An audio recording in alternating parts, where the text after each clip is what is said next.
എറണാകുളത്തേക്കാണ്. Kadavanthra Rajeev Gandhi indoor സ്റ്റേഡിയത്തിൽ തോക്കുമായി എത്തിയ യുവാവ് പിടിയിൽ. സ്വതന്ത്ര ചിന്തകരുടെ കൂട്ടായ്മയായ എസൻസ് ഗ്ലോബലിന്റെ പരിപാടിയിലാണ് ട്രഷറി ഉദ്യോഗസ്ഥനെ അജീഷ് തോക്കുമായി എത്തി പരിഭ്രാന്തി സൃഷ്ടിച്ചത്. ലൈസൻസ് ഉള്ള തോക്കാണെന്ന് വ്യക്തമാക്കിയതോടെ പോലീസ് അജീഷിന്റെ മൊഴി രേഖപ്പെടുത്തി വിട്ടയച്ചു. എന്തിനാണ് തോക്കുമായി അവിടെ എത്തിയതെന്ന കാര്യത്തിൽ ഇപ്പോഴും ചോദ്യങ്ങൾ ബാക്കിയാണ്.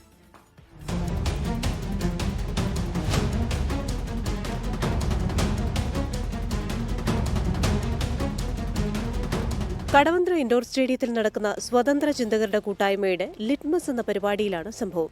ബംഗ്ലാദേശ് എഴുത്തുകാരി തസ്ലിമ നസ്രീൻ ഉൾപ്പെടെയുള്ളവർ പങ്കെടുക്കേണ്ട പരിപാടിയിലാണ് അജീഷ് തോക്കുമായി എത്തിയത്. സുരക്ഷാ പരിശോധനയ്ക്കിടെയാണ് അജീഷിന്റെ പക്കൽ തോക്ക് കണ്ടെത്തിയത്. എന്റെ അടുത്ത് അവിടെ ലേഡീസ് ബാത്റൂമിൽ പോയ സമയത്ത് അവിടെ വന്നിരുന്നു. ഒരു പേപ്പർ മാറ്റി വെച്ച് അവിടെ ഇരിക്കുന്നത് കണ്ടിരുന്നു. അത് 5 മിനിറ്റ് കഴിഞ്ഞപ്പോൾ അവർ വന്നപ്പോഴത്തേക്ക് അതിനായിട്ട് പുറകോട്ട് പോകുന്നത് കണ്ടു. ആദ്യം അത്രയ്ക്കും ഒരു പ്രശ്നമായിട്ടല്ല അവര് കയറ്റിയത്. ബൗൺസേഴ്സ് ഉണ്ടായിരുന്നു, അവര് എല്ലാവരും ചെക്ക് ചെയ്താണ് കയറ്റിയത്. പക്ഷെ അതിനുശേഷം പോലീസിന് എന്തോ വിവരം ലഭിച്ചു. അതിന്റെ അടിസ്ഥാനത്തിൽ പെട്ടെന്ന് തന്നെ പോലീസ് വന്ന് എല്ലാവരെയും പുറത്തേക്ക് ഇറക്കുകയാണ്. വിവരമറിഞ്ഞ സ്ഥലത്തെത്തിയ പോലീസ് അജീഷിനെ കസ്റ്റഡിയിലെടുത്തു. സ്റ്റേഡിയത്തിൽ വ്യാപക പരിശോധന നടത്തി. വിശദമായ ചോദ്യം ചെയ്യലിലാണ് ഉദയംപേരൂർ വിദ്യാധരൻ കൊലക്കേസിലെ സാക്ഷിയാണ് അജീഷ് എന്നും മനസ്സിലായത്. പരിപാടിക്കെത്തിയതാണെന്നും ജീവന് ഭീഷണിയുള്ളതിനാലാണ് തോക്ക് സൂക്ഷിച്ചതെന്നും ഇയാൾ മൊഴി നൽകി. തോക്കിന് ലൈസൻസ് ഉണ്ടെന്ന് പോലീസ് സ്ഥിരീകരിച്ചു. ഇതോടെ മൊഴി രേഖപ്പെടുത്തി ഇയാളെ വിട്ടയച്ചു. 24 കൊച്ചി.